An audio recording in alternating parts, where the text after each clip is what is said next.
말라기는 구약 성경의 마지막 책입니다. 이방인과의 통혼, 이혼, 성전제의 실패, 11조 등의 문제를 다룬다는 점에서 느헤미야서와 공통점이 있는데요.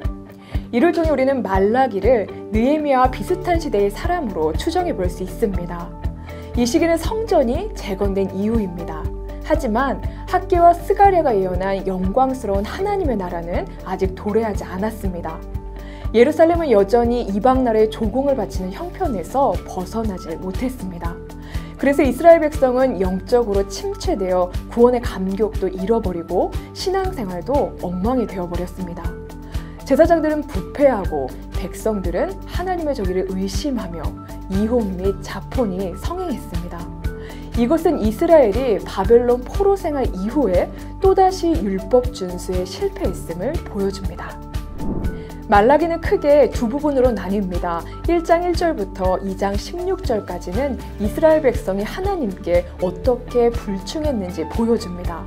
2장 17절부터 4장은 심판주가 강림하셔서 하실 일에 대해 말씀합니다. 이스라엘은 자신들의 형편이 왜 나아지질 않는지 알지 못했습니다.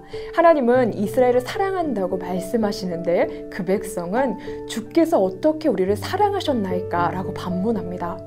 옛 선지자들을 통해 약속하셨던 영광스러운 하나님 나라가 그들의 기대처럼 당장 이루어지지 않았고 이러한 현실은 하나님의 사랑을 의심하게 했습니다. 하나님은 이들을 향해 내가 야곱을 사랑하였고 에서는 미워하였다고 말씀하십니다. 하나님은 장남인 에서를 두고 야곱을 택하셨습니다. 에서의 자손이 아니라 야곱의 자손들을 통해 이스라엘이란 나라를 이루시고 구원의 역사를 이어가셨습니다.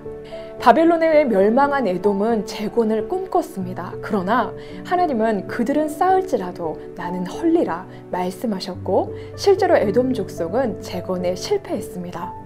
이와 반대로 이스라엘은 지금 당장은 어려운 처지에 있지만 미래에 소망이 있습니다. 하나님은 이스라엘을 향해 나 여호와는 변하지 아니하나니 그러므로 야곱의 자손들아 너희가 소멸되지 아니하느니라 말씀하십니다. 하나님의 사랑을 믿지 못하는 이스라엘 백성은 하나님을 경외하는 마음도 잃어버립니다. 이것은 이들이 드리는 제사를 통해 알 수 있는데요. 이스라엘은 성전을 중심으로 살 때 복을 받습니다. 이스라엘 백성이 드린 거룩한 예물을 통해 성전이 유지됩니다. 하지만 하나님은 내 이름을 멸시하는 제사장들아 라고 부르시며 그들이 하나님을 공경하지도 경외하지도 않는다고 책망하십니다. 그들은 하나님의 식탁을 경멸하고 부정한 떡과 흠 있는 제물을 드림으로 하나님의 이름을 멸시했습니다. 하지만 그럼에도 불구하고 우리가 어떻게 주의 이름을 멸시하였나이까? 라고 반문합니다. 하나님은 이런 제사장들에게 저주를 내리시고 백성 앞에서 멸시와 천대를 받게 하셨습니다.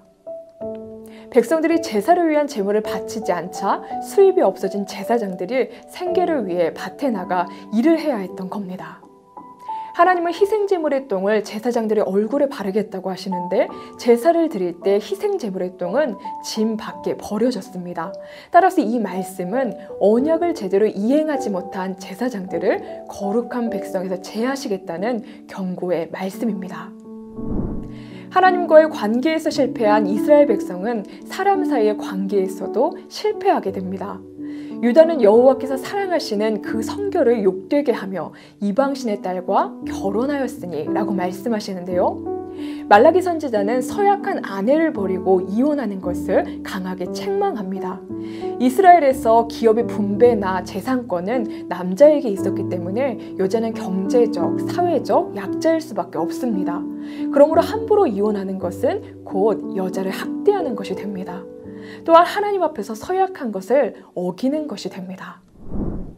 계속해서 하나님은 이스라엘이 하나님을 괴롭힌다고 말씀하십니다. 이스라엘은 우리가 어떻게 여호와를 괴롭혀 드렸나이까? 라고 반문합니다. 그러자 하나님은 하나님에 대한 부정적인 말로 하나님을 괴롭혔다고 말씀하십니다. 즉 그들은 말하기를 모든 악을 행하는 자는 여호와의 눈에 좋게 보이며 그에게 기쁨이 된다 라고 말하며 비꼬았습니다. 또 정의의 하나님이 어디 계시냐며 하나님의 정의를 의심했습니다.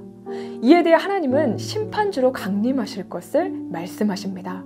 심판주로 오신 여호와는 불의한 자들, 곧 간음하는 자, 거짓 맹세하는 자, 사회적 약자를 압제하는 자들과 하나님을 경외하지 않는 자들을 반드시 처벌하신다고 말씀합니다. 그러나 하나님께 돌아오는 자들에게는 복을 내리시겠다고 말씀하십니다. 백성들이 우리가 어떻게 하여야 돌아가리이까 라고 묻자 하나님은 그들이 하나님의 것을 도둑질했다고 하시며 온전한 11조와 봉헌을 드리라고 하십니다. 하나님의 물질이 필요해서 11조를 요구하신 것이 아닙니다. 하나님은 하나님을 경외하는 마음을 온전한 11조로 나타내라고 말씀하신 것입니다. 온전한 봉헌을 드리는 것은 하나님께 돌아오는 관계 회복으로 연결됩니다. 한편 하나님은 여호와를 경외하는 자와 그 이름을 존중히 여기는 자를 위하여 여호와 앞에 있는 기념책에 기록하셨다고 말씀하십니다. 하나님은 성도들의 경외와 섬김을 결코 잊지 않으신다는 의미입니다. 하나님은 심판의 날에 반드시 하나님을 섬기는 자들을 구별하여 보상하실 것을 약속합니다. 교만한 자와 악을 행하는 자는 지푸라기 같이 불살라 버리시지만 주의 이름을 경외하는 자들에게는 치료의 광선을 비추실 겁니다. 그리고 마지막으로 최후의 날이 오기 전에 하나님은 당신의 사자 엘리야를 먼저 보내셔서 백성을 준비하게 하실 겁니다.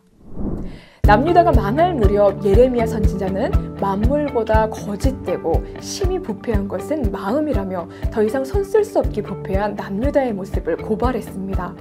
이런 부패한 마음이 남유다를 멸망으로 이끌었고 결국 70년간의 바벨론 포로 생활이라는 징계를 받게 된 겁니다.